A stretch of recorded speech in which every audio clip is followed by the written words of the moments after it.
తెలంగాణ వ్యాప్తంగా ఉన్న బీసీ బంధువులారా, బహుజన యోధులారా, వృత్తి కులాలుగా, రైతాంగ కులాలుగా మన సంస్కృతితో, మన సంప్రదాయాలతో విడివడి ఉన్నటువంటి మన బీసీ కులాలలో కులం అత్యంత ప్రధానం.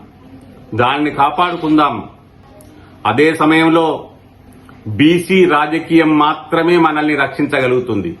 బీసీగా రాజకీయ మూలకంగా మారగలిగితే మాత్రమే మనల్ని మనం దక్కించుకోగలుగుతాం. ఇప్పుడు మనకు తెలంగాణలో స్థానిక సంస్థల్లో 42% బీసీ రిజర్వేషన్ సాధన అంటే ప్రాథమికంగా మనం కదలాలి, దండు కదలాలి. ఎక్కడికి కదలాలి? మనం ఎక్కడికో ఎవరి వద్దకో వెళ్లి మనం చూపుకోవాల్సిన అవసరం లేదు.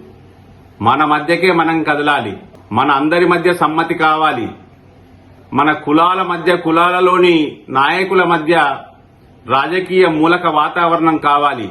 అందుకోసం మన మధ్య మనమే మూలరాళ్ల వద్ద, రచ్చ బండల మీద జరిగేటువంటి ముచ్చట్లలో మనం రాజకీయంగా ఒక్క గొంతుకగా, ఒక్క మాటగా, ఒకే రకమైనటువంటి బీసీ రాజకీయ తీర్పు ఇచ్చేటువంటి మానసిక స్థితిని, చైతన్యాన్ని సాధించుకోవాలి.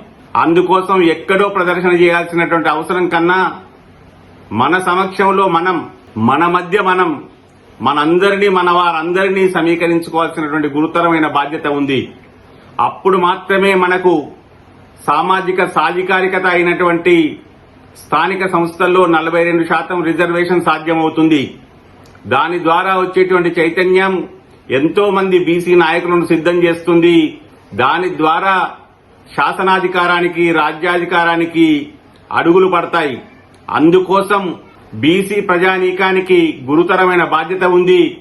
ఒక్కటే ఒక్క రాజకీయ సమ్మతితో బీసీ రాజకీయం ఏకమైంది అని నిశ్చయమైతే మిగతా అన్ని వర్గాలు, సబ్బండ కులాలు, సబ్బండ జాతులు ఎలా కదిలి వస్తాయో, బీసీ రాజకీయ చైతన్యం ఎంత భారీగా ఉంటుందో మీరే చూడగలుగుతారు. అందుకోసం మీ అందరి చైతన్యాన్ని కూడగట్టమని, మనలో మనం ఏకం కావాలని విన్నపం చేస్తున్నాను. మీ ఆనంద భాస్కరుణ్ణి. బహుజన హితాయ, బహుజన సుఖాయ.